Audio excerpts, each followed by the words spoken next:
Hi everybody, Claudia Glassman here with Mighty Oak Parenting.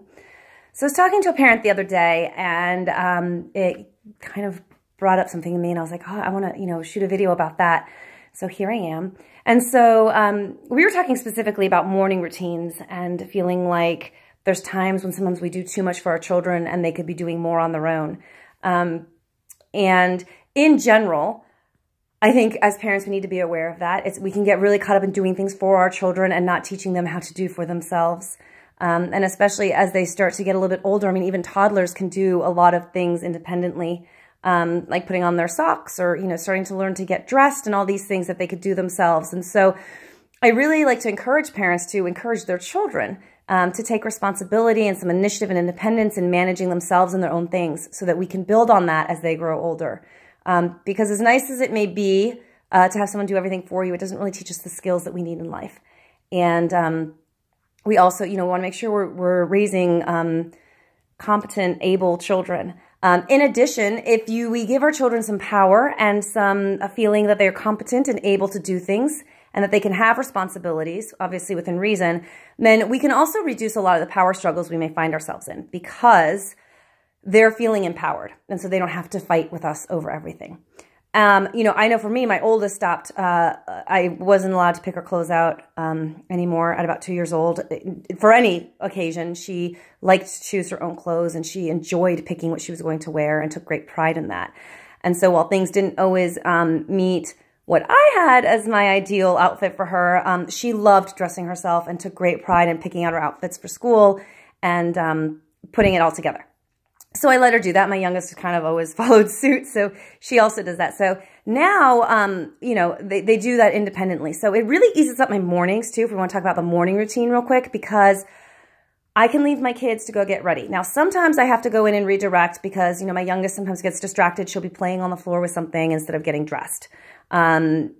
So sometimes I have to kind of just like redirect and say, do you want to put on your pants first or your shirt first? What are we doing?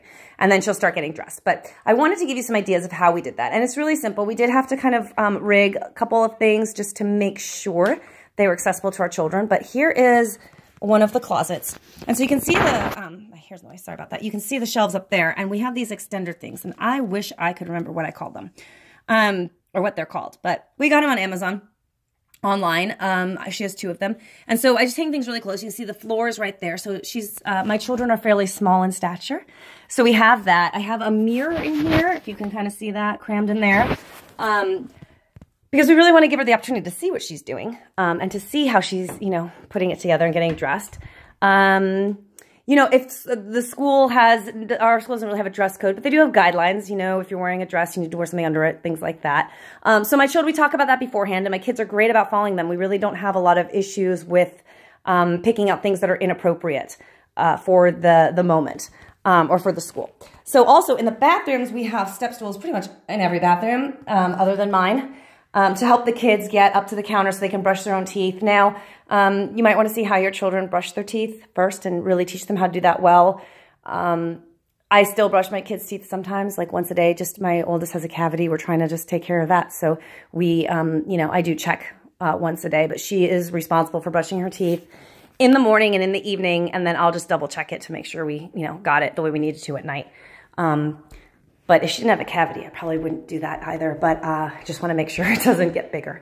Okay, so now I want to take you to another idea that we have in terms of we live somewhere where it gets a little colder. So we've got, coats and gloves and scarves and things. The gloves and scarves I put in a small bin. That's low down. They can just reach and pull out matching or not matching ones, whatever they choose. And then we have the coats here. And we have them low down. So this is the closet. Excuse the mess. Everything's gonna be kind of, okay. So, this is just, honestly, I bought like the cheapest shower extension rod that I could, like the shower curtain rods, the suspension one. And I had this in the closets upstairs for a little while too, to create extra storage and hanging space. And so I just suspend that in the closet and, hang my kids' coats on there. And so now they can come home, hang their coats up, and when we leave, they can go grab them from the coat closet, and it stays tucked away, and then they're responsible for putting it away and taking it out. And so that's kind of just a few things we do to encourage and facilitate independence. We do have step stools around my house quite a bit because my children, I also, we make lunches together. I encourage them to do it. So they have step stools all over the kitchen. So it gets a little messy when we, you know, but it's great because they can do a large deal for themselves. And it's really helpful and eases the morning stress for me. Because there's a little less I have to do. I don't have to physically dress 2 children and get them out the door. But again, I was talking to Mom the other day who felt a little overwhelmed with having all these things to do in the morning and feeling like she was the one doing all of it. And so there's some really easy things you can do in your home to allow your children to do things for themselves. And if this is new for your children, you may have to walk them through it a little bit and explain how things work and explain the process. But as they get used to it, it'll become easy. And, you know, my 5-year-old now, I get up and she's fully dressed and ready to go. And then she comes down and eats breakfast and she goes up, finishes up and is done.